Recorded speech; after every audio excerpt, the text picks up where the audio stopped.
ನಾನು ದಿವ್ಯಾ ಟಿವಿ ಶ್ರೀ ಸಿದ್ದರಾಮೇಶ್ವರ ಪ್ರೌಢಶಾಲೆ ಚಿಕ್ಕಜಾಜೂರು ವಿದ್ಯಾರ್ಥಿಗಳೇ, ಇಂದಿನ ಆನ್ಲೈನ್ ತರಗತಿಗೆ ನಿಮಗೆಲ್ಲರಿಗೂ ಸ್ವಾಗತ. ಕಳೆದ ತರಗತಿಯಲ್ಲಿ 9ನೇ ತರಗತಿಯ 5ನೇ ಅಧ್ಯಾಯವಾದ ತ್ರಿಭುಜಗಳ ಬಗ್ಗೆ ಕಲಿತಾ ಬಂದಿದ್ದೀವಿ, ಹೌದಲ್ವಾ?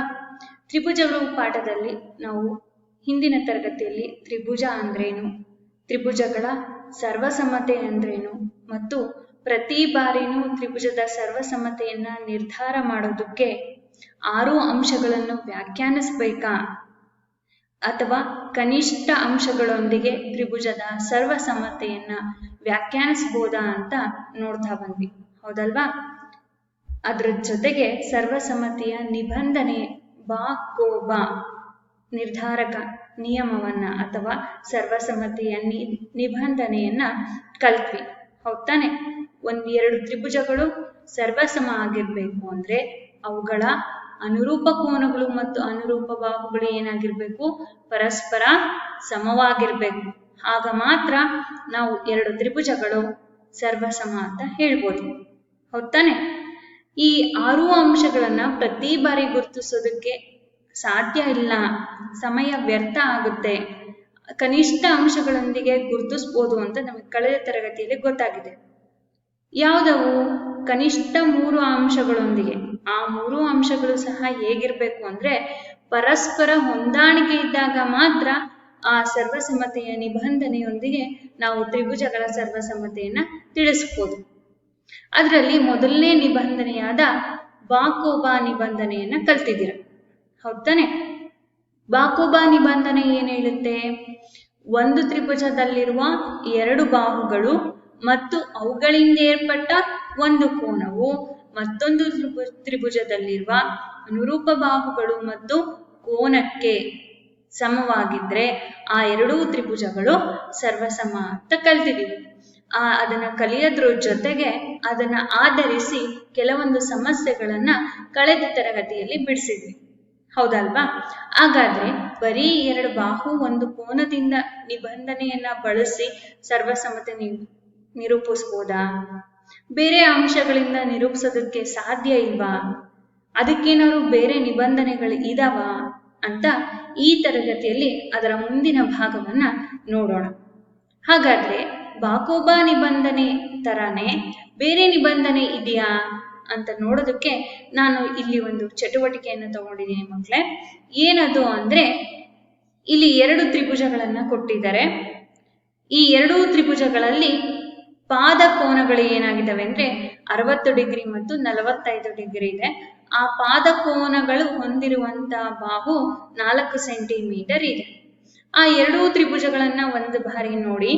ಈ 2 ತ್ರಿಭುಜಗಳನ್ನ ಇದೇ ಅಳತೆಯಲ್ಲಿ ಬೇಕಾದ್ರೆ ನೀವು ಪ್ರಾಯೋಗಿಕವಾಗಿ ಕೋನಗಳನ್ನ ರಚಿಸಿ ಕತ್ತರಿಸಿ 2 ತ್ರಿಭುಜಗಳನ್ನ ಒಂದ್ರ ಮೇಲೆ ಒಂದು ಇಟ್ಟಾಗ ಅವು ಪರಸ್ಪರ ಐಕ್ಯ ಆಗ್ತಿದವೆ ಅಂದ್ರೆ ಪಾದ ಕೋನಗಳು 60 ಡಿಗ್ರಿ ಮತ್ತು 45 ಡಿಗ್ರಿ, ಪಾದ 4 ಸೆಂಟಿಮೀಟರ್ ಇರುವ ತ್ರಿಭುಜವನ್ನ ರಚನೆ ಮಾಡಿ ಆ 2 ಆಕೃತಿಗಳನ್ನ ಒಂದರ ಮೇಲೆ ಒಂದು ಇಟ್ಟಾಗ ಆ ತ್ರಿಭುಜಗಳು ಪರಸ್ಪರ ಐಕ್ಯ ಆಗ್ತಿದವೆ ಅಂದ್ರೆ ಏನಾಗ್ತಿದೆ? ಆ 2 ತ್ರಿಭುಜಗಳು ಸರ್ವಸಮ ಅಂತ ತಾನೆ? ಐಕ್ಯ ಆಗಿದ್ರೆ ಅವು ಸರ್ವಸಮ ಆಗ್ಲೇಬೇಕಲ್ವಾ? ಯಾಕೆ ಐಕ್ಯ ಆಗ್ತಿದವೆ? ಪರಸ್ಪರ ಹೊಂದಾಣಿಕೆ ಇದೆ ಅವುಗಳಲ್ಲಿ. ಬಾಹು ಮತ್ತೆ ಕೋನಗಳು ಸಮ ಇರೋದ್ರಿಂದ ಐಕ್ಯ ಆಗ್ತಿದೆ. ಸಮ ಇರ್ಲಿಲ್ಲ ಅಂದ್ರೆ ವ್ಯತ್ಯಾಸ ಕಾಣ್ತಿತ್ತು ತಾನೆ? ಪರಸ್ಪರ ಐಕ್ಯ ಆಗ್ತಾ ಇರ್ಲಿಲ್ಲ. ಈ ರೀತಿ ಐಕ್ಯ ಆದ್ವು ಅಂದ್ರೆ ಆ 2 ತ್ರಿಭುಜಗಳು ಸರ್ವಸಮ. ಹಾಗಾದ್ರೆ ಬಾಕೋಬಾ ನಿಬಂಧನೆ ಯಾವ ರೀತಿ ಸರ್ವಸಮತೆಯನ್ನ ತಿಳಿಸ್ತೋ ಅದೇ ರೀತಿ ಇಲ್ಲೂ ನೋಡಿ ನಾವು ಏನ್ ಮಾಡ್ತಿದೀವಿ ಅಂದ್ರೆ 2 ಕೋನಗಳನ್ನ ತಗೊಂಡಿದೀವಿ. ಆ ಕೋನಗಳನ್ನ ಹೊಂದಿರುವಂತ ಒಂದು ಬಾಹುವನ್ನ ತಗೊಂಡಿದೀವಿ. ಅಂದ್ರೆ ಕೋನ, ಬಾಹು, ಕೋನ. ಈ 3 ಅಂಶಗಳಿಂದನೂ ಸಹ ನಾವು ಸರ್ವಸಮತೆಯ ನಿಬಂಧನೆಯನ್ನ ಹೇಳ್ಬೋದು, ಆಯ್ತಲ್ವಾ? ಈ ಚಟುವಟಿಕೆನ ನೀವು ಪ್ರಾಯೋಗಿಕವಾಗಿ ಮಾಡಿದ್ದೇ ಆದ್ರೆ ನಿಮಗೆ ಇದರ ಜ್ಞಾನವನ್ನ ಹೆಚ್ಚು ಪಡ್ಕೊಳ್ತೀರ. ಕೋನ, ಬಾಹು, ಕೋನ ನಿಬಂಧನೆ. ಹಾಗಾದ್ರೆ ಅದು ಏನ್ ಹೇಳುತ್ತೆ? ಇಲ್ಲಿ ನೋಡಿ, ಒಂದು ತ್ರಿಭುಜದ 2 ಕೋನಗಳು ಮತ್ತು ಅವುಗಳ ಸಾಮಾನ್ಯ ಬಾಹು ಇನ್ನೊಂದು ತ್ರಿಭುಜದ ಎರಡು ಕೋನಗಳು ಮತ್ತು ಅವುಗಳ ಸಾಮಾನ್ಯ ಬಾಹುಗಳಿಗೆ ಅನುರೂಪವಾಗಿ ಸಮವಾಗಿದ್ದರೆ ಆ ಎರಡೂ ತ್ರಿಭುಜಗಳು ಸರ್ವಸಮ ಆಗಿರುತ್ತೆ. ನಾವು ತಗೊಂಡಿದ್ದೇನು ಹಿಂದಿನ ಚಿತ್ರದಲ್ಲಿ, ಇಲ್ಲಿ ನೋಡಿ, ಎರಡು ಕೋನಗಳು, ಆ ಕೋನಗಳು ಹೊಂದಿರುವಂತಹ ಬಾಹು ಅಂದ್ರೆ ಕೋನ, ಬಾಹು, ಕೋನ. ಹೌದಾನೆ? ಒಂದು ತ್ರಿಭುಜದಲ್ಲಿರುವ ಎರಡು ಕೋನಗಳಿತ್ತು, ಒಂದು ಬಾಹು ಇತ್ತು. ಎರಡು ಕೋನಗಳು, ಒಂದು ಬಾಹು. ಇನ್ನೊಂದು ತ್ರಿಭುಜದಲ್ಲಿರುವ ಅನುರೂಪವಾದ ಎರಡು ಕೋನಗಳು ಮತ್ತು ಒಂದು ಸಾಮಾನ್ಯ ಬಾಹುವಿಗೆ ಸಮವಾಗಿದ್ದರೆ ಆ ಎರಡೂ ತ್ರಿಭುಜಗಳು ಏನಾಗ್ತವೆ? ಸರ್ವಸಮ ಆಗಿರುತ್ತೆ. ಹಾಗಾದ್ರೆ ಇದನ್ನ ಸಾಧಿಸೋದು ಹೇಗೆ ಅಂದ್ರೆ ಮಕ್ಕಳೇ, ನಾವು ತಗೊಂಡಿರುವಂತ ತ್ರಿಭುಜಗಳು ABC ಮತ್ತು DEF ಗಳಲ್ಲಿ ಕೋನ B ಮತ್ತು ಕೋನ E, ಕೋನ C ಮತ್ತು ಕೋನ F ಗಳು ಸಮ ಆಗಿದ್ದಾಗ BC is equal to EF. BC is equal to EF ಆಯ್ತು ಅಂದ್ರೆ ABC ತ್ರಿಭುಜ ಮತ್ತು DEF ತ್ರಿಭುಜಗಳು ಏನಾಗಿದೆ? ಸರ್ವಸಮ ಎಂದು ಸಾಧಿಸಬೇಕಾಗಿದೆ. ಈ ಸರ್ವಸಮತೆಯನ್ನ ಸಾಧಿಸಬೇಕಾದ್ರೆ ಮೂರು ಪ್ರಕರಣಗಳು ಬರ್ತಾ ಹೋಗ್ತವೆ. ಆ ಮೂರು ಪ್ರಕರಣಗಳು ಯಾವುದು ಅಂತ ನೋಡೋದಾದ್ರೆ, ಇಲ್ಲಿ ನೋಡಿ, ಮೊದಲನೇ ಪ್ರಕರಣ AB is equal to DE ಆಗಿರಲಿ ಅಂತ ಇದೆ. ಇಲ್ಲಿ ಅದಕ್ಕೆ ಒಂದೋ ರೀತಿ ನಾನೇನ್ ಮಾಡಿದ್ದೀನಿ ಅಂದ್ರೆ ಎರಡು ತ್ರಿಭುಜಗಳನ್ನ ತಗೊಂಡಿದ್ದೀನಿ. ಆ ಎರಡೂ ತ್ರಿಭುಜಗಳು ಯಾವುದು ಅಂದ್ರೆ ABC ತ್ರಿಭುಜ ಮತ್ತು DEF ತ್ರಿಭುಜ. ABC ಮತ್ತು DEF ತ್ರಿಭುಜಗಳಲ್ಲಿ ಪ್ರಕರಣ ಒಂದರಲ್ಲಿ ನಾವೇನ್ ಮಾಡ್ಬೇಕಾಗಿದೆ ಅಂದ್ರೆ AB is equal to DE ಆಗಿರ್ಲಿ ಅಂತ ನಾನೇ ತಗೊಂಡಿದ್ದೀನಿ. AB is equal to DE. ಓಕೆನಾ? ನೀವು ಗಮನಿಸಬೇಕಾಗಿರುವಂತ ಮುಂದಿನ ಅಂಶಗಳು ಏನು ಅಂದ್ರೆ, ಇಲ್ಲಿ ನೋಡಿ, AB is equal to DE ನಾವೇ ಆಗಿರಬಹುದು ಅಂತ ತಗೊಂಡಿದ್ದೀವಿ, ಹಾಗಾಗಿ ಅದು ಊಹಿಸಿರೋದು. ಕೋನ B is equal to ಕೋನ A ದತ್ತ ಅಂತ ತಗೊಂಡಿದ್ದೀವಿ, ಯಾಕಂದ್ರೆ ನಾವೇ ಹೇಳ್ಬಿಟ್ಟಿದ್ದೀವಿ, ಹೌದಲ್ವಾ? ಪಾದ ಕೋನಗಳು. ಮತ್ತು BC is equal to EF ಅದು ಸಹ ಸಮ ಅಂತ ತಗೊಂಡಿದ್ದೀವಿ.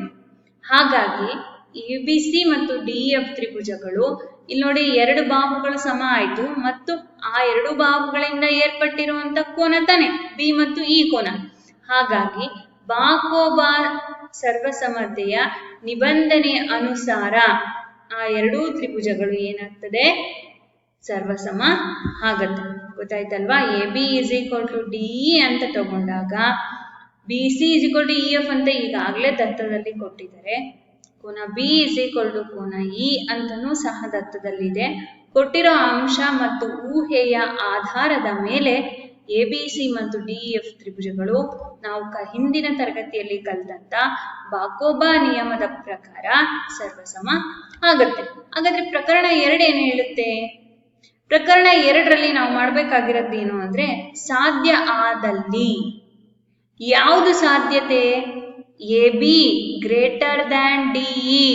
ABಯು DEಗಿಂತ ದೊಡ್ಡದಾಗಿರಲಿ ತಗೊಂಡ ಆಗ AB ಮೇಲೆ P ಅನ್ನೋ ಒಂದು ಬಿಂದು ಇದ್ದು PB is equal to DE ಆಗುವಂತೆ, ABಯ ಮೇಲೆ DEಗೆ ಸಮ ಆಗೋ ರೀತಿ P ಬಿಂದುವನ್ನ ತೆಗೆದುಕೊಳ್ಳೋಣ. ಆಗ ABC ತ್ರಿಭುಜದಲ್ಲಿ P ಬಿಂದುವನ್ನ ಗುರುತಿಸಿದಾಗ ನಿಮಗೆ ಒಂದು ತ್ರಿಭುಜ ಬರುತ್ತೆ. ಯಾವ್ದದು ಅಂದ್ರೆ PBC. ಗೊತ್ತಾಯ್ತಲ್ಲ? ಈ PBC ಮತ್ತು ತ್ರಿಭುಜ DEF ಗಳನ್ನ ಗಮನಿಸಿದಾಗ ನಮಗೆ ಏನ್ ಸಿಗುತ್ತೆ ಅಂದ್ರೆ, ಇಲ್ಲಿ ನೋಡಿ, ತ್ರಿಭುಜ PBC ಮತ್ತು ತ್ರಿಭುಜ DEF ಗಳಲ್ಲಿ PB is equal to DE ಆಗುವಂತೆ P ಬಿಂದುವನ್ನ ಗುರುತಿಸಿ ಅಂತ ಹೇಳಿದೆ ನಾನೇ, ಹೊತ್ತಾನೆ? ಅದು ನಾವು ಮಾಡ್ಕೊಂಡಿರುವಂತ ರಚನೆ.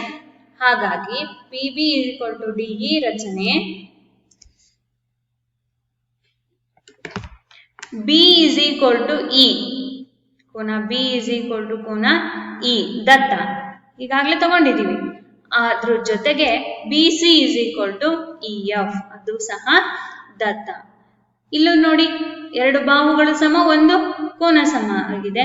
ಹಾಗಾಗಿ ಬಾಕೋಬಾ ಸರ್ವಸಮತೆಯ ನಿಯಮದ ಆಧಾರದ ಮೇಲೆ PBC ಮತ್ತು DEF ತ್ರಿಭುಜಗಳು ಏನ್ ಹೇಳ್ಬೋದು, ಸರ್ವಸಮ ಅಂತ ನಾವು ತೀರ್ಮಾನಕ್ಕೆ ಬರಬಹುದು.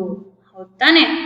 ತ್ರಿಭುಜಗಳು ಸರ್ವಸಮ ಆಗಿರೋದ್ರಿಂದ ಅವುಗಳ ಉಳಿದಂತಹ ಅನುರೂಪವಾದ ಭಾಗಗಳು, ಉಳಿದ ಕೋನ ಮತ್ತು ಉಳಿದ ಬಾಹುಗಳು ಸಹ ಏನಾಗ್ತದೆ, ಸಮ ಆಗ್ತದೆ. ಅವು ಯಾವ್ಯಾವುದು ಅನ್ನೋದಾದ್ರೆ ನೋಡಿ, ಇಲ್ಲಿ ಕೋನ PCB ಇಸ್ ಈಕ್ವಲ್ ಟು ಕೋನ DFE. ಅದೇ ರೀತಿ ಕೋನ ACB ಇಸ್ ಈಕ್ವಲ್ ಟು ಕೋನ DEF ದತ್ತ ಮತ್ತು ಕೋನ ACB ಇಸ್ ಈಕ್ವಲ್ ಟು ಕೋನ PCB. ಇದು ಸಾಧ್ಯವೇ ಅಂತ ನೋಡೋದಾದ್ರೆ ಯಾವಾಗ ಸಾಧ್ಯ ಆಗುತ್ತೆ, ಆ ಕೋನಗಳು ಯಾವಾಗ ಪರಸ್ಪರ ಸಮ ಆಗ್ತವೆ ಅಂತ ನೋಡೋದಾದ್ರೆ P ಅನ್ನೋ ಬಿಂದು A ನಲ್ಲಿ ಐಕ್ಯವಾದರೆ ಮಾತ್ರ ಏನಾಗ್ತವೆ ಅಂದ್ರೆ ನಾವು ಮೇಲೆ ತಗೊಂಡಿರುವಂತಹ ಕೋನಗಳು ಪರಸ್ಪರ ಒಂದಕ್ಕೊಂದು ಸಮ ಆಗೋದಕ್ಕೆ ಸಾಧ್ಯ ಆಗುತ್ತೆ. ಅಥವಾ ಇನ್ನೂ ಒಂದು ಕಂಡೀಷನ್ ಇದೆ ನೋಡಿ, ಏನದು, BA is equal to ED. BA is equal to ED ಆದಾಗ BA ಬಾಹು ED ಬಾಹುಗೆ ಸಮ ಆದ್ರೆ ಅಥವಾ P ಮತ್ತು A ಗಳು ಪರಸ್ಪರ ಐಕ್ಯ ಆದರೆ ಮೇಲಿನ ಕೋನಗಳು ಪರಸ್ಪರ ಒಂದಕ್ಕೊಂದು ಸಮ ಆಗ್ತವೆ ಅಂತ ನಾವು ಹೇಳ್ಬೋದು. ಹಾಗಾದ್ರೆ ABC ಮತ್ತು DEF ತ್ರಿಭುಜಗಳು ಬಾಕೋಬಾ ಸರ್ವಸಮತೆಯ ನಿಬಂಧನೆಯ ಆಧಾರದ ಮೇಲೆ ಪರಸ್ಪರ ಸರ್ವಸಮ ಆಗ್ತವೆ. ಹೌದಾ? ಹಾಗಾದ್ರೆ ನಾವು ಮತ್ತೊಂದು ಬಾರಿ ಸರ್ವಸಮತೆಯ ನಿಯಮವನ್ನ ವ್ಯಾಖ್ಯಾನಿಸೋದಾದ್ರೆ ಇಲ್ಲಿ ನೋಡಿ, ಎರಡು ತ್ರಿಭುಜಗಳಲ್ಲಿ ಯಾವುದಾದರೂ ಎರಡು ಜೊತೆ ಕೋನಗಳು ಮತ್ತು ಒಂದು ಜೊತೆ ಅನುರೂಪ ಬಾಹುಗಳು ಸಮವಾಗಿದ್ದರೆ ಆ ತ್ರಿಭುಜಗಳು ಸಹ ಸರ್ವಸಮ ಆಗಿರುತ್ತೆ. ಇದನ್ನು ಕೋನ ಕೋನ ಬಾಹು ಸರ್ವಸಮತೆಯ ನಿಯಮ ಅಂತ ಹೇಳ್ತೀವಿ. ಆದ್ರೆ ಇದೇ ತರನೇ ಕೋನ, ಎರಡು ಕೋನ ಒಂದು ಬಾಹು ಇದ್ದಾಗ ನಾವು ಕೋನ ಬಾಹು ಕೋನ ಸರ್ವಸಮತೆ ನಿಯಮವನ್ನು ಸಹ ವ್ಯಾಖ್ಯಾನಿಸಬಹುದು. ಅದೇ ಎರಡು ಕೋನ ಒಂದು ಬಾಹು ಸಹ ಸಮವಾಗಿದ್ದಾಗೂ ಸಹ ನಾವೇನ್ ಮಾಡ್ಬೋದು ಅಂದ್ರೆ ಸರ್ವಸಮತೆಯನ್ನ ನಿರ್ಧರಿಸಬಹುದು. ಅಲ್ಲಿ ಏನಾಗಿರುತ್ತೆ ಅಂದ್ರೆ ಎರಡು ತ್ರಿಕೋನಗಳು ಸಹ ಒಂದೇ ಬಾಹುವಿನ ಮೇಲೆ ಇರುತ್ತೆ. ಕೋನ ಬಾಹು ಕೋನ ಸರ್ವಸಮತೆಯ ನಿಯಮದಲ್ಲಿ. ಆದ್ರೆ ಕೋಕೋಬ ಅಂದ್ರೆ ಕೋನ ಕೋನ ಬಾಹು ಸರ್ವಸಮತೆಯ ನಿಯಮದಲ್ಲಿ ಎರಡು ಕೋನಗಳು ಯಾವುವು, ಅನುರೂಪವಾದ ಎರಡು ಜೊತೆ ಕೋನಗಳು ಮತ್ತೆ ಒಂದು ಬಾಹು, ಯಾವುದಾದರೂ ಒಂದು ಬಾಹು ಸಮ ಇತ್ತು ಅಂದ್ರೆ ಆಗ ಅದನ್ನ ಕೋಕೋಬ ಸರ್ವಸಮತೆಯ ನಿಯಮ ಅಂತ ವ್ಯಾಖ್ಯಾನಿಸ್ತೀವಿ. ಕೋನ ಬಾಹು ಕೋನ ಹೇಳ್ಬೇಕು ಅಂದ್ರೆ ಎರಡೂ ಕೋನಗಳು ಒಂದೇ ಬಾಹುವಿನ ಮೇಲಿರ್ಬೇಕು. ಆದ್ರೆ ಕೋನ ಕೋನ ಬಾಹು ನಿಯಮವನ್ನ ಹೇಳಬೇಕಾದ್ರೆ ಎರಡು ಕೋನಗಳು ಒಟ್ಟು ಬೇರೊಂದು ಬಾಹು, ಆಗ ಅದನ್ನ ಕೋನ ಕೋನ ಬಾಹು ಸರ್ವಸಮತೆಯ ನಿಯಮ ಅಂತ ಹೇಳ್ತೀವಿ ಮಕ್ಕಳ. ಹಾಗಾದ್ರೆ ಮುಂದೆ ನೋಡೋಣವಾ? ಇಲ್ಲಿ ನೋಡಿ, ಇಲ್ಲಿವರೆಗೂ ಏನೋ ಕೋನ ಬಾಹು ಕೋನ ಅಂತ ತಗೊಂಡು ಹೇಳಿದ್ವಿ. ಹಾಗಾದ್ರೆ ಇಲ್ಲಿ 4 ತ್ರಿಭುಜಗಳನ್ನ ತಗೊಂಡಿದ್ದೀನಿ. ಯಾಕೆ ತಗೊಂಡಿದ್ದೀನಿ ಈ ತ್ರಿಭುಜಗಳನ್ನ ಅಂತ ಹೇಳೋದಾದ್ರೆ, ತ್ರಿಭುಜದ 3 ಕೋನಗಳು ಸಮವಾಗಿದ್ರೆ ಅವು ಸರ್ವಸಮ ತ್ರಿಭುಜಗಳಾಗ್ತವ. ಬಾಹುಗಳಿಲ್ಲ, ಕೋನಗಳು ಅಷ್ಟೇ ಸಮ ಇದಾವೆ ಅಂತ ಹೇಳೋದಾದ್ರೆ ಆ ತ್ರಿಭುಜಗಳು ಸರ್ವಸಮ ಆಗ್ತವ? ಯೋಚನೆ ಮಾಡಿ, ನೀವೇ ಯೋಚನೆ ಮಾಡ್ತಾ ನನಗೆ ಉತ್ತರವನ್ನ ಹೇಳಿ. ಯೋಚನೆ ಮಾಡಿ. ತ್ರಿಭುಜದ 3 ಕೋನಗಳು ಸಮವಾಗಿದ್ದರೆ ಅವು ಸರ್ವಸಮ ತ್ರಿಭುಜಗಳು ಆಗೋದಕ್ಕೆ ಸಾಧ್ಯನಾ? ಬರೀ ಕೋನಗಳನ್ನ ಆಧರಿಸಿ ನಾವು ಸರ್ವಸಮತೆಯನ್ನ ಹೇಳ್ಬೋದಾ? ಆಗಲ್ಲ ಅಲ್ವಾ ಮಕ್ಕಳ? ಬರೀ ಕೋನಗಳನ್ನ ಆಧರಿಸಿ ನಾವು ಸರ್ವಸಮತೆಯನ್ನ ಹೇಳೋದಕ್ಕೆ ಸಾಧ್ಯ ಇಲ್ಲ. ಇಲ್ಲಿ ನೋಡಿ, ತ್ರಿಭುಜಗಳು ಸರ್ವಸಮತೆಗೆ 3 ಕೋನಗಳು ಸಮವಾದರೆ ಸಾಕಾಗೋದಿಲ್ಲ. ಹಾಗಾಗಿ ತ್ರಿಭುಜಗಳ ಸರ್ವಸಮತೆಗೆ 3 ಸಮಭಾಗಗಳಲ್ಲಿ ಒಂದು ಬಾಹು ಆದರೂ ಏನಾಗಿರ್ಬೇಕು? ಸಮ ಆಗಿರ್ಲೇಬೇಕು. ನೀವು ನಿರ್ಧರಿಸಿರುವಂತಹ ನಿಬಂಧನೆಯ ನಿಯಮಗಳಲ್ಲಿ ಒಂದು ಬಾರಿ ನೋಡ್ತಾ ಬನ್ನಿ. ಒಂದು ಬಾಹು, ಕನಿಷ್ಠ ಒಂದು ಬಾಹು ಆದ್ರೂ ಏನಾಗಿರ್ಬೇಕು ಅಂದ್ರೆ ಅನುರೂಪವಾಗಿ ಸಮ ಇದೆ. 3 ಕೋನಗಳಲ್ಲಿ ಬರೀ 3 ಕೋನಗಳಿಂದ ನಾವು ಸರ್ವಸಮ್ಮತೆಯನ್ನ ನಿರ್ಧರಿಸೋದಕ್ಕೆ ಸಾಧ್ಯ ಇಲ್ಲ. ಅದರಲ್ಲಿ ಕನಿಷ್ಠ ಒಂದು ಬಾಹು ಆದ್ರೂ, ಅನುರೂಪವಾದ ಬಾಹು ಆದ್ರೂ ಸಮ ಆಗಿರ್ಲೇಬೇಕು. ಗೊತ್ತಾಯ್ತಲ್ಲ ಮಕ್ಕಳ? ಇಲ್ಲಿವರೆಗೂ ನಾವು ಕೋ ಬಾ ಕೋ ಸರ್ವಸಮ್ಮತೆಯ ನಿಬಂಧನೆಯನ್ನ ಮತ್ತು ಕೋ ಬಾ ಸರ್ವಸಮ್ಮತೆಯ ನಿಬಂಧನೆಯನ್ನ ಕಲ್ತೀವಿ. ಹಾಗಾದ್ರೆ ಒಂದು ಸಮಸ್ಯೆಯನ್ನ ನೋಡೋಣವಾ? ಇಲ್ಲಿ ನೋಡಿ,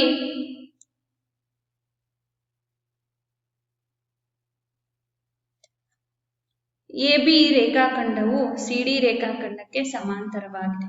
AB ರೇಖಾಖಂಡವು ಇಲ್ಲಿ ನೋಡಿ, AB ರೇಖಾಖಂಡವು CD ರೇಖಾಖಂಡಕ್ಕೆ ಸಮಾಂತರವಾಗಿದೆ.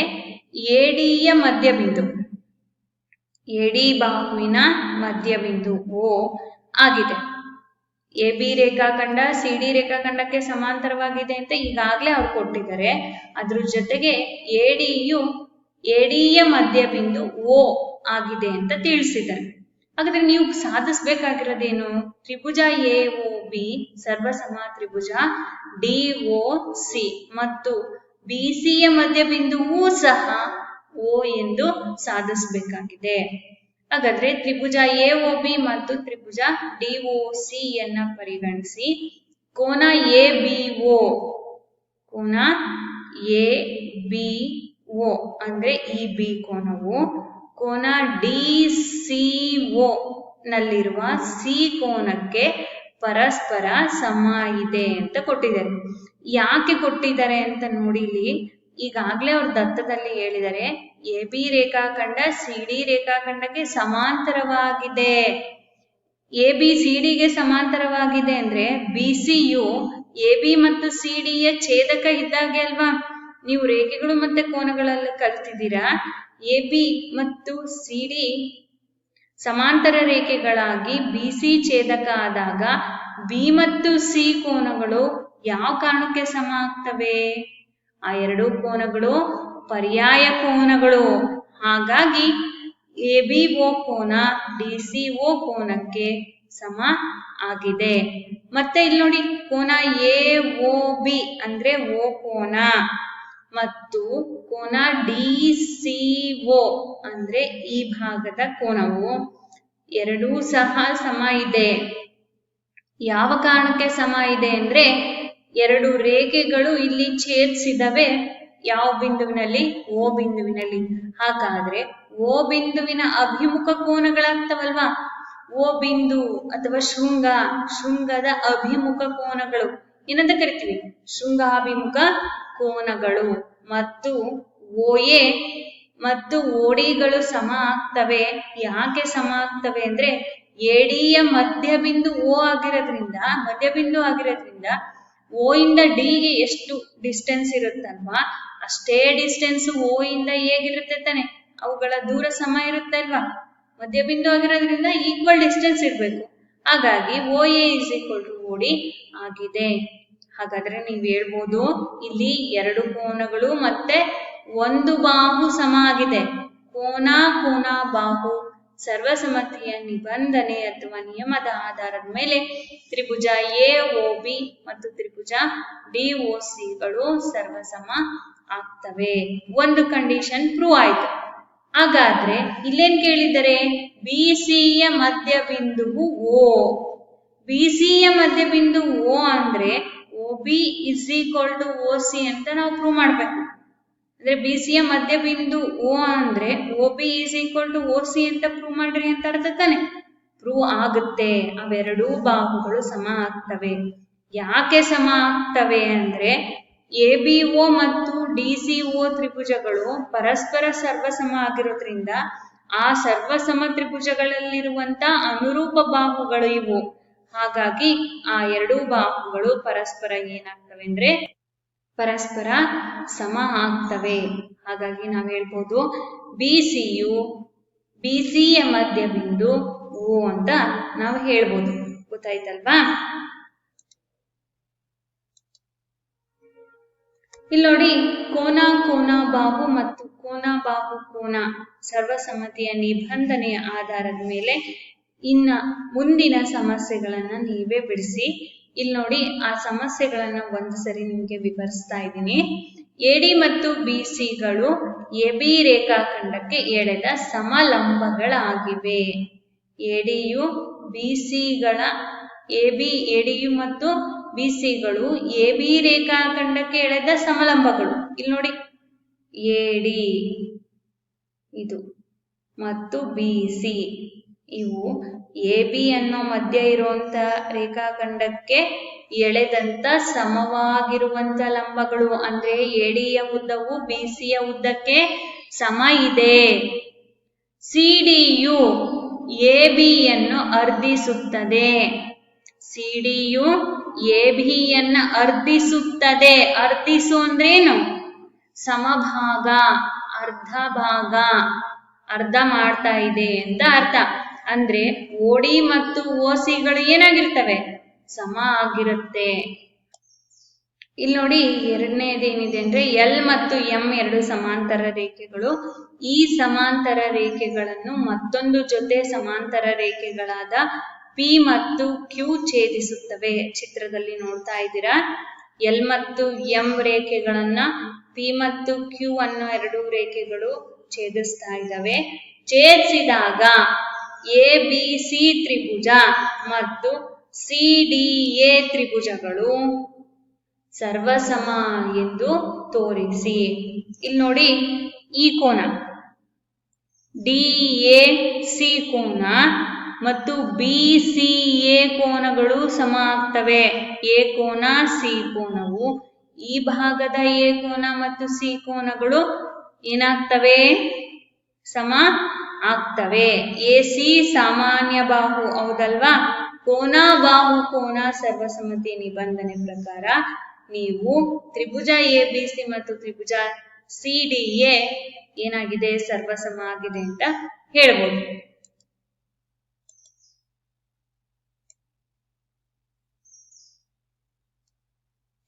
ಇಲ್ಲಿ ನೋಡಿ, ಕೋನ ಎ ಯು ಕೋನಾರ್ಧಕ ರೇಖೆ ಎಲ್ ಆಗಿದೆ. ಬಿ ಯು ಎಲ್ ಮೇಲೆ ಯಾವುದೇ ಒಂದು ಬಿಂದು ಆಗಿದೆ. ಬಿಪಿ ಮತ್ತು ಬಿಕ್ಯೂಗಳು ಬಿ ಇಂದ ಕೋನ ಎ ನ ಬಾಹುಗಳಿಗೆ ಎಳೆದ ಲಂಬಗಳಾಗಿವೆ. ಅಂದ್ರೆ ಬಿಪಿ ಮತ್ತು ಬಿಕ್ಯೂಗಳು ಕೋನ ಎ ನ ಬಾಹುಗಳಿಗೆ ಎಳೆದ ಲಂಬಗಳು ಅಂದ್ರೆ ಯಾವುವು? ಬಿಪಿ ಮತ್ತು ಬಿಕ್ಯೂ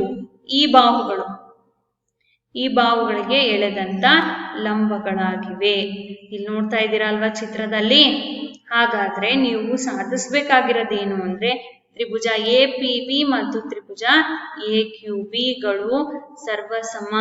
ಅದ್ರ ಜೊತೆ ಬಿಪಿ ಬಿ ಕ್ಯೂ ಅಥವಾ ಬಿ ಯು ಕೋನ ಎ ನ ಬಾಹುಗಳಿಂದ ಸಮ ದೂರದಲ್ಲಿದೆ ಎಂದು ತೋರಿಸಿ ಅಂತ ಹೇಳ್ತಾ ಇದ್ದಾರೆ. ತೋರಿಸ್ಬೋದಲ್ವಾ? ಇದ್ರ ನಂತರ ಮತ್ತೊಂದು ಸಮಸ್ಯೆಯನ್ನ ನೋಡಿ ಮಕ್ಕಳೇ. ಏನ್ ಹೇಳುತ್ತೆ ಮತ್ತೊಂದು ಸಮಸ್ಯೆ ಅಂದ್ರೆ A C A E, A B A D ಮತ್ತು ಕೋನ ಬಿ ಎ ಡಿ ಕೋನ ಇ ಎ ಸಿ ಆದರೆ ಡಿ ಸಿ ಡಿ ಇ ಎಂದು ಸಾಧಿಸಿ. ಈಗಾಗಲೇ ಎರಡೆರಡು ಬಾಹುಗಳು ಸಮ ಇದೆ, ಕೋನನೂ ಸಮ ಇದೆಯಾ ಅಂತ ನೋಡ್ಕೊಳ್ಳಿ. ಪ್ರೂವ್ ಮಾಡೋದಕ್ಕೆ ಪ್ರಯತ್ನವನ್ನ ಪಡಿ. ಅದೇ ತರನೇ ಸಮಸ್ಯೆ ಬರ್ತಾ ಇದೆ ನೋಡಿ ಮಕ್ಕಳ.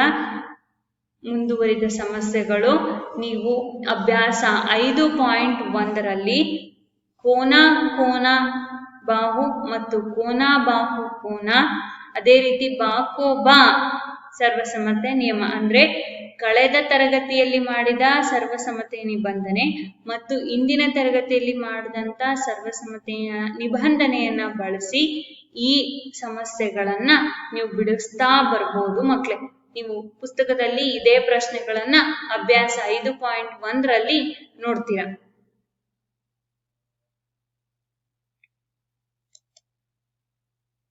ಹಾಗಾದ್ರೆ ಇಲ್ಲಿ ನೋಡಿ, ಎರಡು ಸಮಬಾಹುಗಳ ಉದ್ದ 3.5 ಸೆಂಟಿಮೀಟರ್, ಮತ್ತೊಂದು ಬಾಹುವಿನ ಉದ್ದ 5 ಸೆಂಟಿಮೀಟರ್ ಇರುವಂತೆ ಒಂದು ತ್ರಿಭುಜವನ್ನ ರಚಿಸಿ ಅಂತ ಹೇಳ್ತಿದ್ದಾರೆ. ಎರಡು ಸಮಬಾಹುಗಳ ಉದ್ದ 3.5 ಸೆಂಟಿಮೀಟರ್, ಮತ್ತೊಂದು ಬಾಹುವಿನ ಉದ್ದ 5 ಸೆಂಟಿಮೀಟರ್ ಇರುವಂತೆ ಒಂದು ತ್ರಿಭುಜ ರಚಿಸಿ. ಹಾಗಾದ್ರೆ ಇದು ಎಂತ ತ್ರಿಭುಜ ಆಗುತ್ತೆ? ಯೋಚನೆ ಮಾಡಿ. AB ಮತ್ತು AC ಬಾಹುಗಳ ಉದ್ದ 3.5 ಸೆಂಟಿಮೀಟರ್. AB ಮತ್ತು AC ಬಾಹುಗಳ ಉದ್ದ 3.5 ಸೆಂಟಿಮೀಟರ್ ಇದೆ, BC 5 ಸೆಂಟಿಮೀಟರ್ ಇದೆ. ನೀವು ತ್ರಿಭುಜಗಳ ವಿಧಗಳನ್ನ ನೋಡ್ತಾ ಬಂದಿರ, ಅದರಲ್ಲಿ ಬಾಹುಗಳ ಆಧಾರದ ಮೇಲೆ 3 ವಿಧಗಳನ್ನ ನೋಡಿದಿರ, ಹೌದಲ್ವಾ? ಒಂದು ಸಮಬಾಹು ತ್ರಿಭುಜ, ಒಂದು ಸಮದ್ವಿಬಾಹು ತ್ರಿಭುಜ, ಮತ್ತೊಂದು ಅಸಮಬಾಹು ತ್ರಿಭುಜ, ಹೌದಲ್ವಾ? ಸಮಬಾಹು ಅಂದ್ರೆ ಏನು? ತ್ರಿಭುಜದಲ್ಲಿ ಇರವೇ 3 ಬಾಹು, ಆ 3 ಬಾಹುಗಳು ಸಮ ಆಗಿದ್ವು ಅಂದ್ರೆ ಅದನ್ನ ಸಮಬಾಹು ತ್ರಿಭುಜ ಅಂತ ಕರಿತೀವಿ. ಹಾಗಾದ್ರೆ ಸಮದ್ವಿಬಾಹು ತ್ರಿಭುಜ ಅಂದ್ರೆ ಏನು?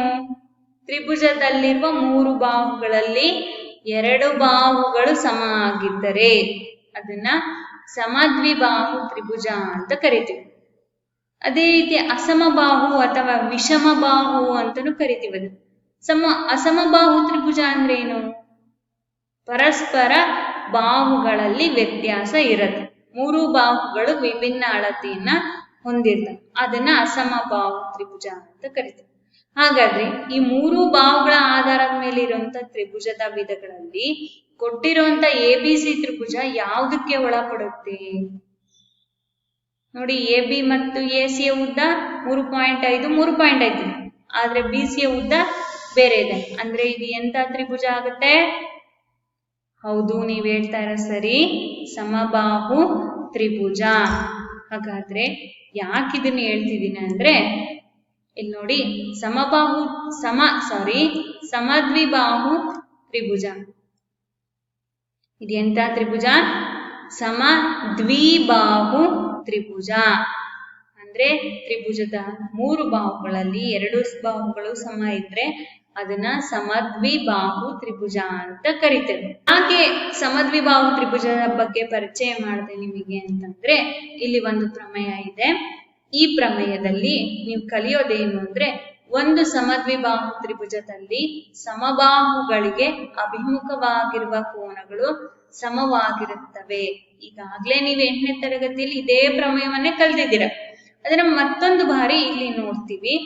ಏನ್ ಹೇಳುತ್ತೆ ಪ್ರಮೇಯದ ಹೇಳಿಕೆ ಅಂದ್ರೆ, ಒಂದು ಸಮದ್ವಿಬಾಹು ತ್ರಿಭುಜದಲ್ಲಿ ಸಮಬಾಹುಗಳಿಗೆ ಅಭಿಮುಖವಾಗಿರುವ ಕೋನಗಳು ಸಮವಾಗಿರುತ್ತೆ.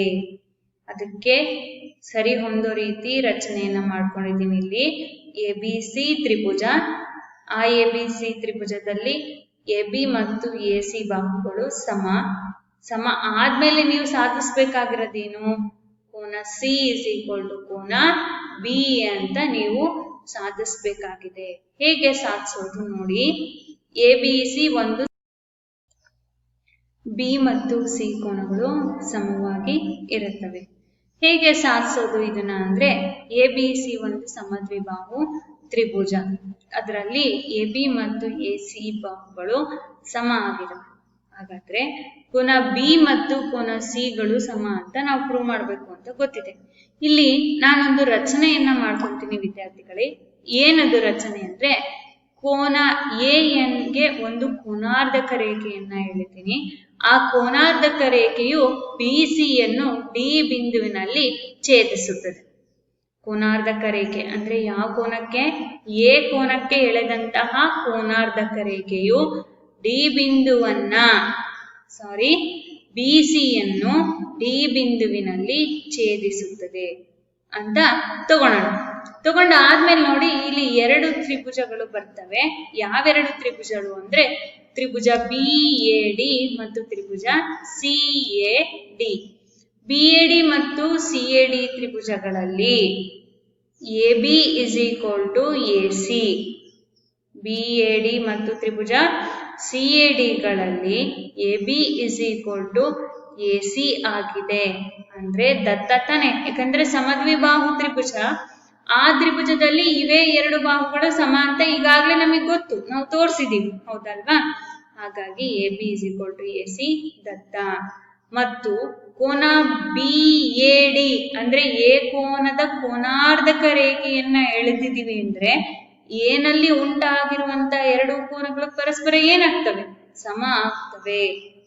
ಹೌದಲ್ವಾ? ಹಾಗಾಗಿ ಕೋನ BAD ಇಸ್ ಈಕ್ವಲ್ ಟು ಕೋನ CAD. ಓಕೆನಾ? ಅದು ರಚನೆಯಿಂದ ಉಂಟಾಗಿದೆ. ಮತ್ತು ಈ ಎರಡೂ ತ್ರಿಭುಜಗಳಲ್ಲಿರುವಂತಹ ಸಾಮಾನ್ಯ ಬಾಹು ಯಾವ್ದದು? AD ಉಭಯ ಸಾಮಾನ್ಯ ಬಾಹು ಅಂತಾನೂ ಕರಿತೀವಿ. ಯಾಕಂದ್ರೆ ಎರಡೂ ತ್ರಿಭುಜಗಳಲ್ಲೂ ಇದೆ. ಹಾಗಾಗಿ ಇದು ಸಾಮಾನ್ಯವಾಗಿರುವಂತಹ ಬಾಹು. ಹಾಗಾದ್ರೆ ಇಲ್ಲಿ ನೋಡಿ, ಎರಡು ಬಾಹುಗಳು ಮತ್ತು ಒಂದು ಕೋನ ಸಮ ಆಯ್ತು ಅಲ್ವೇ? ಹಾಗಾಗಿ ಭಾಗೋಬ ನಿಬಂಧನೆಯ ಪ್ರಕಾರ ಎರಡೂ ತ್ರಿಭುಜಗಳು, ಎರಡು ತ್ರಿಭುಜಗಳು BAD ಮತ್ತು CAD ತ್ರಿಭುಜಗಳು ಸರ್ವಸಮ ಆಗಿದೆ. ಆ ಸರ್ವಸಮ ತ್ರಿಭುಜಗಳು ಹೊಂದಿರುವಂತಹ ಉಳಿದ ಬಾಹುಗಳು ಮತ್ತು ಕೋನಗಳು ಸಹ ಏನಾಗ್ತವೆ?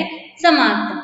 ಇಲ್ಲಿ ನಾವು ಅದರ ಅಭಿಮುಖ ಕೋನಗಳು ಸಮ ಅಂತ ಪ್ರೂವ್ ಮಾಡ್ಬೇಕಾಗಿರೋದ್ರಿಂದ C ಕೋನ ಮತ್ತು B ಕೋನಗಳು ಸರ್ವಸಮ ತ್ರಿಭುಜಗಳ ಅನುರೂಪ ಕೋನಗಳಾದ್ರಿಂದ ಸಮ ಆಗಿದವೆ ಅಂತ ನೀವು ಅಂತಿಮವಾಗಿ ಪ್ರಮೇಯದ ಸಾಧನೀಯವನ್ನ ಹೇಳ್ಬೋದು. ಗೊತ್ತಾಯ್ತಲ್ವಾ? ಫಸ್ಟಿಗೆ ನೀವು ಒಂದು ಸಮದ್ವಿಬಾಹು ತ್ರಿಭುಜವನ್ನ ತಗೋಬೇಕು. ಆ ಸಮದ್ವಿಬಾಹು ತ್ರಿಭುಜದಲ್ಲಿ ಸಮವಾಗಿರುವಂತ ಎರಡು ಬಾಹುಗಳನ್ನ ಗುರುತಿಸ್ಕೊಂಡು A ಕೋನಕ್ಕೆ ಒಂದು ಕೋನಾರ್ಧಕ ರೇಖೆಯನ್ನ ಎಳೆರಿ.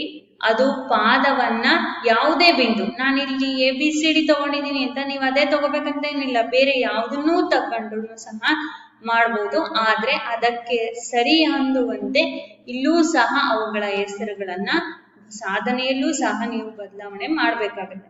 ಅರ್ಥ ಆಯ್ತಲ್ವಾ? ಆ ಕೋನಾರ್ಧಕ ರೇಖೆಯನ್ನ ಎಳೆದಾದ್ಮೇಲೆ ಉಂಟಾಗಿರುವ ಎರಡು ತ್ರಿಭುಜಗಳು ಏನಾಗಿರ್ಬೇಕು? ಸರ್ವಸಮ ಅಂತ ಹೇಳಿದ್ರೆ ಕೋನಗಳು ಸಹ ಏನಾಗ್ತವೆ? ಸಮ ಆಗ್ತವೆ. ಈ ರೀತಿಯಾಗಿ ಈ ಪ್ರಮೇಯವನ್ನ ಸಾಧಿಸಬಹುದು. ನಂತರದಲ್ಲಿ ಇಲ್ಲಿ ನೋಡಿ, ಒಂದು ತ್ರಿಭುಜದಲ್ಲಿ ಸಮಕೋನಗಳಿಗೆ ಅಭಿಮುಖವಾಗಿರುವಂತಹ ಬಾಹುಗಳು ಸಮವಾಗಿರುತ್ತವೆ. ಅಂದ್ರೆ ಇದು ಹಿಂದೆ ನಾವು ಈಗ ತಾನೇ ಕಲ್ತ್ವಲ್ಲ ಪ್ರಮೇಯ, ಆ ಪ್ರಮೇಯದ ವಿಲೋಮ. ಅಲ್ಲೇನ್ ಮಾಡಿದ್ವಿ? ಬಾಹುಗಳಿಗೆ ಅಭಿಮುಖವಾಗಿರುವಂತ ಕೋನಗಳು ಸಮ ಆಗಿರ್ತವೆ. ಆದ್ರೆ ಇಲ್ಲಿ ಏನ್ ಹೇಳಿಕೆ ಅಂದ್ರೆ ಕೋನಗಳಿಗೆ ಅಭಿಮುಖವಾಗಿರುವ, ಅವು ಎಂತ ಕೋನಗಳು? ಸಮವಾಗಿರುವಂತ ಕೋನಗಳಿಗೆ ಅಭಿಮುಖವಾಗಿರುವಂತ ಬಾಹುಗಳು ಸಮ ಅಂತ ಹೇಳ್ಬೇಕು. ಅರ್ಥ ಆಯ್ತಾ? ಹಾಗಾದ್ರೆ ABC ತ್ರಿಭುಜ ತಗೊಳ್ಳಿ. ಆ ABC ತ್ರಿಭುಜದಲ್ಲಿ AD ನ ಕೋನಾರ್ಧಕ ಮತ್ತು BCಗೆ ಲಂಬವಾಗಿರೋ ರೀತಿ ADಯನ್ನ ಎಳೆದಿದ್ದೀನಿ. ಮತ್ತು ತ್ರಿಭುಜ ABC ಒಂದು ಸಮದ್ವಿಬಾಹು ತ್ರಿಭುಜ ಆಗಿರೋದ್ರಿಂದ AB is equal to AC ಅಂತ ತೋರಿಸಿದ್ವಿ. ಓಕೆನಾ? ಇದ್ರ ನಂತರ ನಾವು ಹೆಂಗೆ ಪ್ರೂವ್ ಮಾಡೋದು ಅಂದ್ರೆ, ಇಲ್ಲೂ ಸಹ ಅಷ್ಟೇ ಎರಡು ತ್ರಿಭುಜ ಬಂತು, ABD ತ್ರಿಭುಜ ಮತ್ತು ACD ತ್ರಿಭುಜಗಳು. ಆ ಎರಡು ತ್ರಿಭುಜಗಳು ಸರ್ವಸಮ ಅಂತ ಮಾಡ್ಬೇಕು. ಸರ್ವಸಮ ಅಂತ ಮಾಡೋದಾದ್ರೆ ಕೋನ BAD ಮತ್ತು ಕೋನ CADಗಳು ಸಮ ದತ್ತ. ಹೌದಲ್ವಾ? AD ಸಾಮಾನ್ಯವಾಗಿರುವಂತ ಬಾಹು, ಕೋನ ADB ಮತ್ತು ಕೋನ ADCಗಳು ಸಹ ಏನಾಗಿರುತ್ತೆ? 90 ಡಿಗ್ರಿ ಇದೆ ದತ್ತ. ಹಾಗಾದ್ರೆ ABD ತ್ರಿಭುಜ ಮತ್ತು ACD ತ್ರಿಭುಜಗಳು, ಇಲ್ಲಿ ನೋಡಿ ಎರಡು ಕೋನಗಳು ಸಮವಾಗಿದೆ. ಆ ಕೋನಗಳು ಹೊಂದಿರುವಂತಹ ಬಾಹು AD ಬಾಹು ಸಮ ಇದೆ ತಾನೆ? ಅಂದ್ರೆ ಕೋನ ಬಾಹು ಕೋನ ನಿಬಂಧನೆ ಅಥವಾ ನಿಯಮದ ಆಧಾರದ ಮೇಲೆ ಆ ಎರಡೂ ತ್ರಿಭುಜಗಳು ಏನಾಗ್ತಿದೆ? ಸರ್ವಸಮ ಆಗ್ತಿದವೆ. ಹಾಗಾಗಿ ನಾವು ಹೇಳ್ಬೋದು AB is equal to AC. ಯಾಕಂದ್ರೆ ಸರ್ವಸಮ ತ್ರಿಭುಜಗಳ ಅನುರೂಪವಾಗಿರುವಂತ ಭಾಗಗಳು, ಅಥವಾ ABC ಒಂದು ಸಮದ್ವಿಬಾಹು ತ್ರಿಭುಜ ಅಂತ ಈ ರೀತಿಯಾಗಿ ಸಾಧನೆ ಮಾಡಬೇಕಾಗುತ್ತೆ. ಅದಕ್ಕೆ ಸಂಬಂಧಿಸಿದಂತೆ ಮತ್ತೊಂದು ಸಮಸ್ಯೆಯನ್ನ ಇಲ್ಲಿ ತಗೊಂಡಿದ್ದೀನಿ ನೋಡಿ. ತ್ರಿಭುಜ ABCಯಲ್ಲಿ AB ಮತ್ತು AC ಸಮಬಾಹುಗಳು. AB ಮತ್ತು AC ಸಮಬಾಹುಗಳು. ಬಾಹುಗಳ ಮಧ್ಯಬಿಂದುಗಳು ಕ್ರಮವಾಗಿ E ಮತ್ತು F ಆಗಿವೆ. ತ್ರಿಭುಜ ABCಯಲ್ಲಿ AB ಮತ್ತು AC ಸಮಬಾಹುಗಳ ಮಧ್ಯಬಿಂದುಗಳು ಕ್ರಮವಾಗಿ ಇ ಮತ್ತು ಎಫ್ ಆಗಿವೆ. ಎ ಬಿ ಮತ್ತು ಎ ಸಿ ಬಾಹುವಿನ ಮಧ್ಯ ಬಿಂದುಗಳು ಇವು ಯಾವುವು? ಇ ಮತ್ತು ಎಫ್. ಹಾಗಾದ್ರೆ B F is equal to CE ಎಂದು ತೋರಿಸಿ ಅಂತ ಹೇಳ್ತದೆ. B F is equal to CE ಎಂದು ತೋರಿಸಿ ಅಂತ ಹೇಳ್ತಾ ಇದ್ದಾರೆ. ಯಾವ ರೀತಿ ಅದನ್ನು ತೋರಿಸೋದು ಅಂದ್ರೆ, ತ್ರಿಭುಜ ಎ ಬಿ ಎಫ್ ಮತ್ತು ತ್ರಿಭುಜ ಎ ಸಿ ಇಗಳಲ್ಲಿ ತ್ರಿಭುಜ ಎ ಬಿ ಎಫ್ ಮೇಲ್ಭಾಗ ಮತ್ತು ತ್ರಿಭುಜ ಎ ಸಿ ಇ ಈ ತ್ರಿಭುಜಗಳಲ್ಲಿ ಈಗಾಗಲೇ ಹೇಳಿದ್ದಾರೆ ದತ್ತದಲ್ಲಿ ಅವರು, A B is equal to A C. ಓಕೆನಾ? ಮತ್ತು ಎ ಕೋನ ನೋಡಿ, ಎ ಬಿ ಈ ತ್ರಿಭುಜ ಎಫ್ ತ್ರಿಭುಜದಲ್ಲೂ ಮತ್ತು ತ್ರಿಭುಜ ಎ ಸಿ ಇಗಳಲ್ಲೂ ಸಾಮಾನ್ಯವಾಗಿರುವಂತ ಕೋನ ಯಾವುದದು? ಕೋನ ಎ. ಮತ್ತು A F is equal to A E. A F is equal to A E. ಸಮಬಾಹುಗಳ ಅರ್ಧ ಭಾಗಗಳು. ಸಮಬಾಹುಗಳ ಅರ್ಧ ಭಾಗಗಳು ಹೇಗ್ ಗೊತ್ತಾಯ್ತು ನನಗೆ? ಸಮಬಾಹುಗಳ ಅರ್ಧ ಬಾಹುಗಳು ಅಂದ್ರೆ ಅವರೇ ಹೇಳಿದ್ದಾರೆ, ಇ ಮತ್ತು ಎಫ್ ಗಳು ಸಮಬಾಹುಗಳಲ್ಲಿ ಇರುವಂತಹ ಮಧ್ಯಬಿಂದುಗಳು ತಾನೆ. ಮಧ್ಯಬಿಂದುಗಳಾಗಿರೋದ್ರಿಂದ ಉಳಿದಂತ ಭಾಗಗಳಾದ ಎ ಇ ಮತ್ತು ಎ ಎಫ್ ಗಳು ಏನಾಗ್ತವೆ? ಸಮ ಆಗ್ತವಲ್ಲ. ಹಾಗಾಗಿ ಎರಡು ಬಾಹುಗಳು ಮತ್ತು ಒಂದು ಕೋನದ ಆಧಾರದ ಮೇಲೆ ಆ ಎರಡೂ ತ್ರಿಭುಜಗಳು ಪರಸ್ಪರ ಸರ್ವಸಮ ಆಗ್ತವೆ. ಬಾಕೋಬಾ ನಿಯಮ. ಬಾಕೋಬಾ ನಿಯಮದ ಪ್ರಕಾರ ತ್ರಿಭುಜಗಳು ಸರ್ವಸಮವಾಗಿದ್ದಾವೆ ಅಂದ್ರೆ ಉಳಿದ ಬಾಹುಗಳು ಸಹ ಏನಾಗ್ತವೆ? ಸಮ ಆಗ್ತವೆ. ಹಾಗಾಗಿ B F is equal to CE ಅಂತ ನಾವು ಪ್ರೂವ್ ಮಾಡಬಹುದು. ಇದ್ರ ನಂತರದಲ್ಲಿ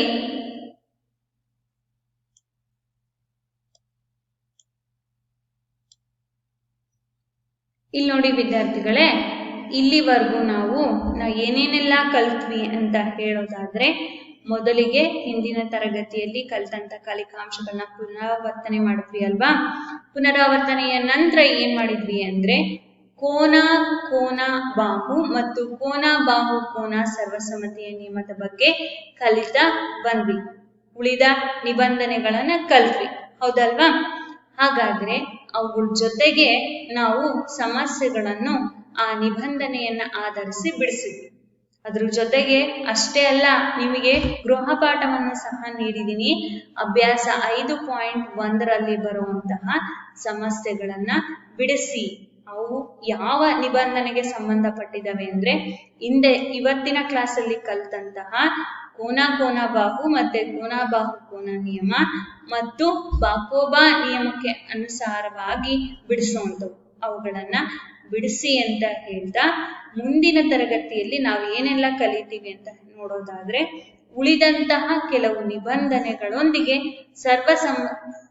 ಉಳಿದಂತಹ ನಿಬಂಧನೆಗಳಿಗೆ ಸಂಬಂಧಿಸಿದಂತೆ ನೋಡೋದ್ರ ಜೊತೆಗೆ ತ್ರಿಭುಜಗಳ ಅಸಮಾನತೆಯ ಬಗ್ಗೆ ನೋಡುವಂತ ಪ್ರಯತ್ನವನ್ನ ಮಾಡೋಣ ಅಂತ ಹೇಳ್ತಾ, ಇಂದಿನ ಆನ್ಲೈನ್ ತರಗತಿಗೆ ನಿಮಗೆಲ್ಲರಿಗೂ ಧನ್ಯವಾದಗಳು.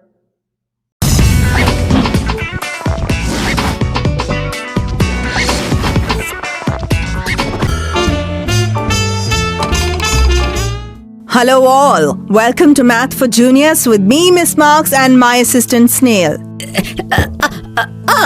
This floor is so uneven, Miss Marks. This floor is not uneven, but if you tie your shoelaces, it will help. Oh, I wonder when will he stop acting like a robot with programming code full of errors. Look at what I found. It's beautiful. Can I keep it since I have found it? Oh, a pyramid. You know, all its faces are triangles, and each of these triangles are congruent to each other. Congruent? What does that mean? How do you know they are congruent? Snail, you don't know about congruence of triangles? No. Okay, don't be sad. Let's learn about the congruence of triangles in the virtual world.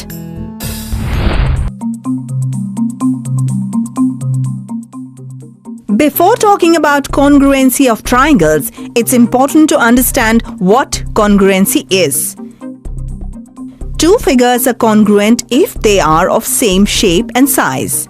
Such figures exactly cover each other when superimposed.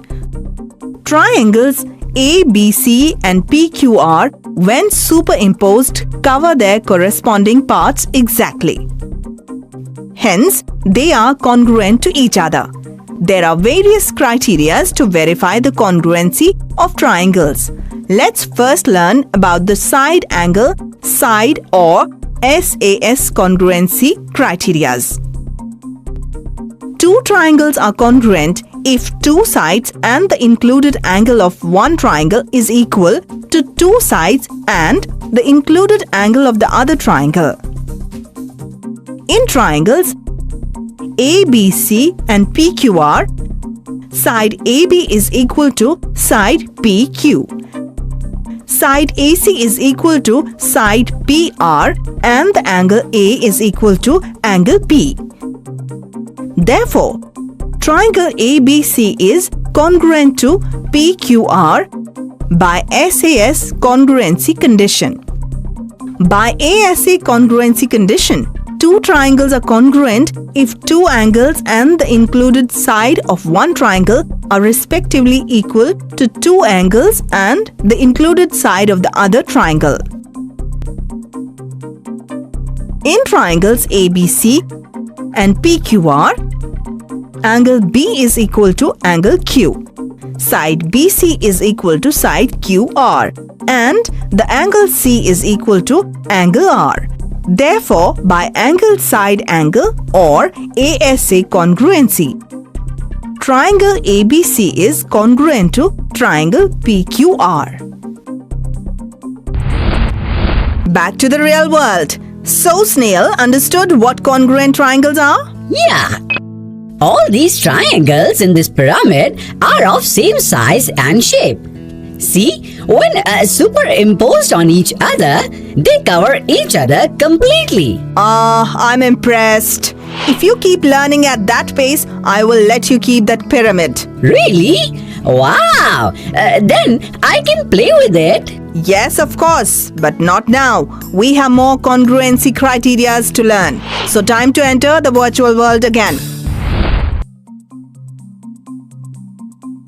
Two triangles are congruent by SSS or side-side-side condition if three sides of a triangle are equal to the three sides of the other triangle. In triangles ABC and PQR, AB is equal to PQ, BC is equal to QR and AC is equal to PR. Therefore, by SSS congruency, triangle ABC is congruent to triangle PQR. Two right triangles are congruent by right angle hypotenuse side or RHS congruency condition. If the hypotenuse and a side of one triangle are respectively equal to the hypotenuse and corresponding side of the other triangle. In triangles ABC and PQR, AB is equal to PQ, angle B is equal to angle Q and AC is equal to PR. Therefore, by RHS congruency condition, triangle ABC is congruent to triangle PQR. These congruence criteria are interesting and easy. Really? Oh yes, in fact, I have got another congruence criteria which you forgot to tell. Really? Yes, the condition angle, angle, angle or A. When all corresponding angles of two triangles are equal, then the triangles will be congruent, right? Oh, no. There's no such criteria. But why? This is cheating. If three equal corresponding sides can make two triangles congruent, then why not three corresponding angles? Because equiangular triangles will have just same shape but not the same size. One of them can be an enlarged copy of the other. Take these two equilateral triangles. Both of them has all the angles equal to 60 degrees. Only the shape is same, not the size. Oh, I see. Oh, I couldn't get a single thing right. Oh, don't be sad, Snail. You're doing well. You tried. That means I still get the pyramid. Only if you solve some questions on congruency. Let's see.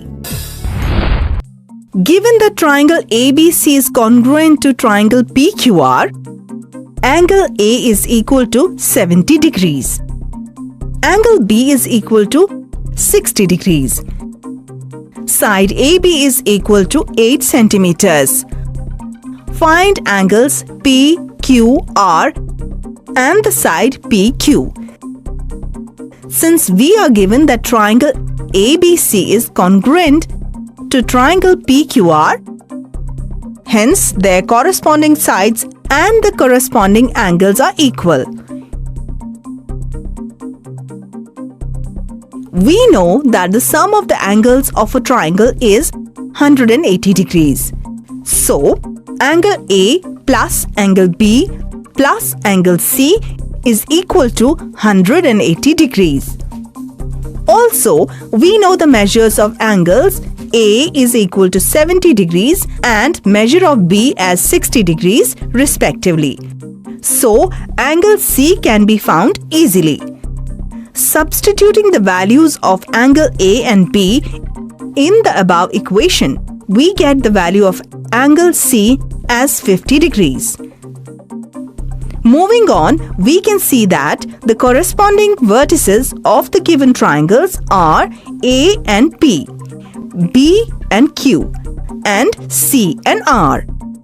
Let's now find out the measures of angles P, Q and R. Since the corresponding angles are equal, angle A is equal to angle P, which is equal to 70 degrees. Angle B is equal to angle Q, which is equal to 60 degrees. Angle C is equal to angle R, which is equal to 50 degrees. Now we know that the corresponding sides are equal. Therefore, side AB is equal to side PQ, which is equal to 8 centimeters. For us to watch a quick recap of today's session. So, let's hit the replay button and revise our concepts about congruence criteria of triangles. In this module, we have learnt that two triangles are congruent to each other if they are of same shape and size. Congruence of triangles can be established if some special three pairs of corresponding parts are equal. If the pair of corresponding sides and the included angle of two triangles are equal, then triangles are congruent using SAS criterion. If two angles and the included side of one triangle are equal to two angles and the included side of the other triangle, then the triangles are congruent by the ASA criteria.